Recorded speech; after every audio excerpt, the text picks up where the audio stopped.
the worst times that you had to go ahead and do that. Of course, it had to happen when you're live in front of 5 million viewers watching the show. Live, baby, live, right? Hey, let's talk.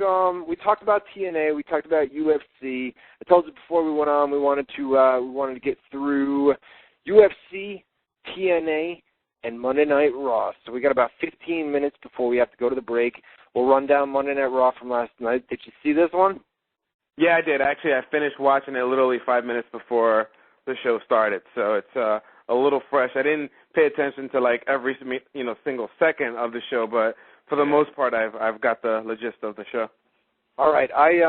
Actually, it's been so busy yesterday and today that I didn't have a chance. I mean, I was back and forth. I watched a few of the matches, so we'll talk about them. As long as you watched it a couple hours ago, I mean, it's fresh in your mind. So you'll probably be better at this than me. Guys, you can go to the live chat room, WZROnline.com/chat. Once again, WZROnline.com/chat. The number to call in for hour number 2, let me give that out right now. We're going to take your live phone calls here in hour number 2, do chat shout-outs and other cool interactive features like that. 1-724-444-7444.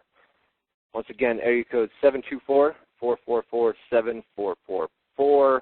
And then enter the call ID number 30273, followed by the pound key. 30273, followed by the pound key. You can get all that information at the bottom of the chat room at WZROnline.com/chat. All right, buddy. Monday Night Raw from last night. We kicked things off. We had Chris Jericho. This was taped earlier in the day from the O2 Arena in London, England. We had spoilers up for those of you guys that were interested. Unfortunately, I had to read them, but I kind of skipped through. You know, remember last week I said I hate reading Raw spoilers when they come out, and I have to put them up. I made an effort to skim through yesterday, you know what I mean? Just kind of put them on there and then went and posted them, and I caught some stuff, but not all of it. So we kicked things off. I try not to read spoilers. And SmackDown, because by the time Friday comes, I don't remember half of what I read on Tuesday anyway, so I'm kind of surprised. We had Raw. Chris Jericho came out, hit the ring.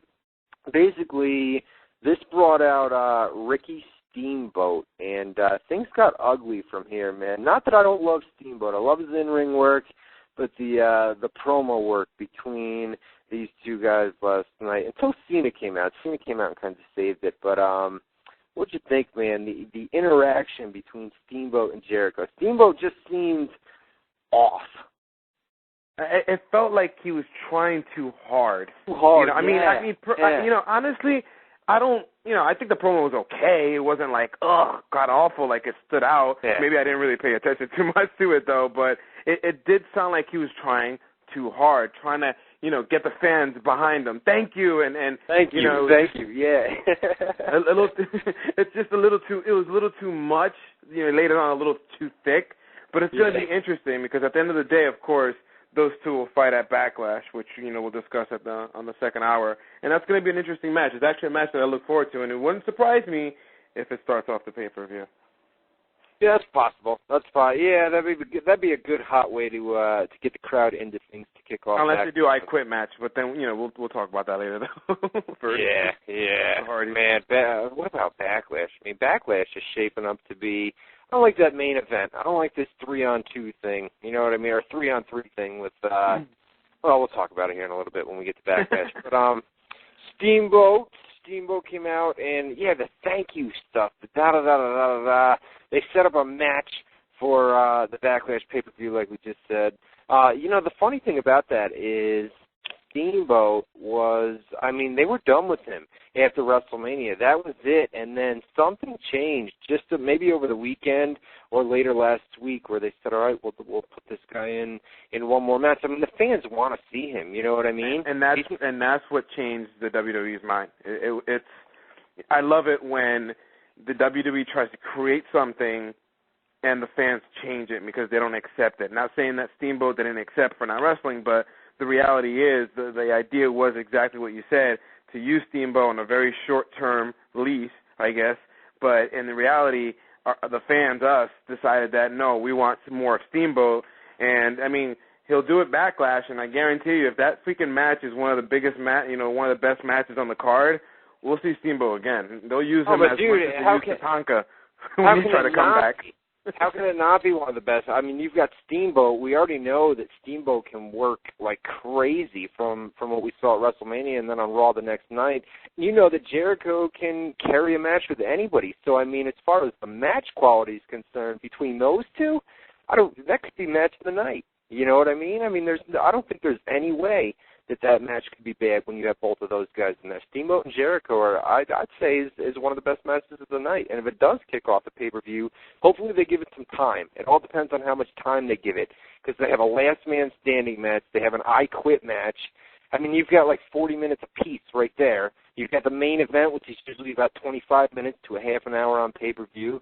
You know what I mean? And they're going to put this Santina Kiss thing on the pay-per-view.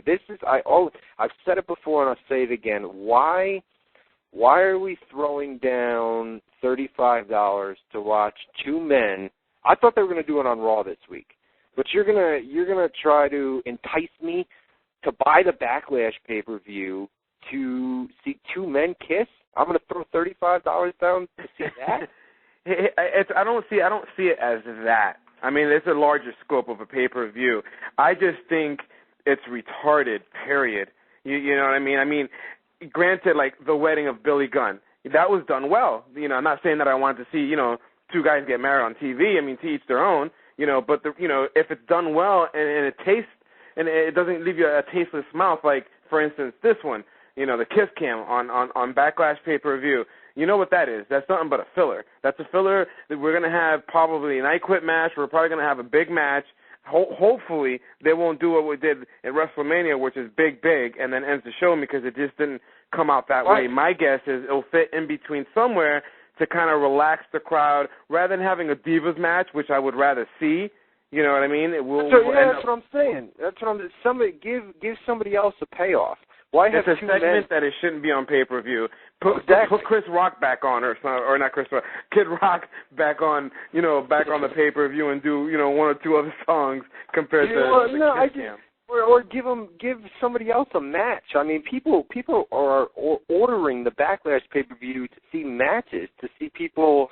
You're expecting your culmination to feuds at the Backlash pay-per-view, and here we are. Now we have two guys that are going to kiss as a filler segment on Backlash, probably right before the main event. You know what I mean? I mean, I don't know. I say throw on a match. Throw on a match. Not two guys kissing, especially when people are going to throw down. What are you doing in the chat? You got everybody laughing. Someone wrote something about a kiss cam between you and I said never, and of course everyone is. Randy Knockout 84 from the live chat. Issues. But anyway. Yeah, but anyway. All right, live chat room, guys, by the way, is WZROnline.com/chat. You guys probably know that. Look at all the people in there tonight. Lots and lots of people on a weekly basis every Tuesday night from 7 to 9 Eastern Time on WZROnline.com, the official website of WZR Radio. We gained quite a few new fans last week with the draft specials that we did, which is always it's always good to see. New fans are always good. Batista and Chavo Guerrero. Basically, we just had a squash match here, Jose.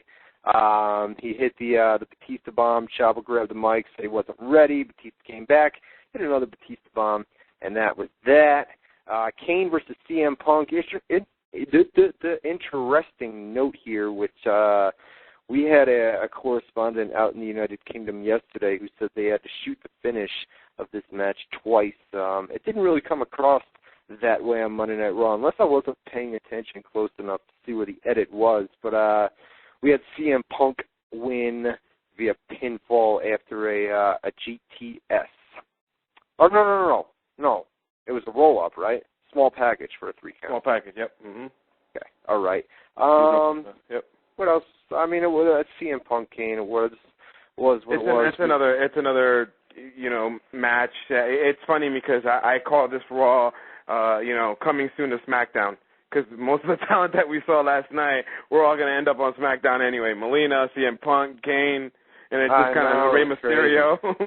I know. Everybody was there last night. I guess this is the final week. Everything happens. Everything's permanent after Backlash until SummerSlam when they start doing the cross-promotional stuff again. You know what I mean? Because they always try to promote the big pay-per-views, the big 4 pay-per-views with a lot of crossover. And there's been a lot of crossover as of late.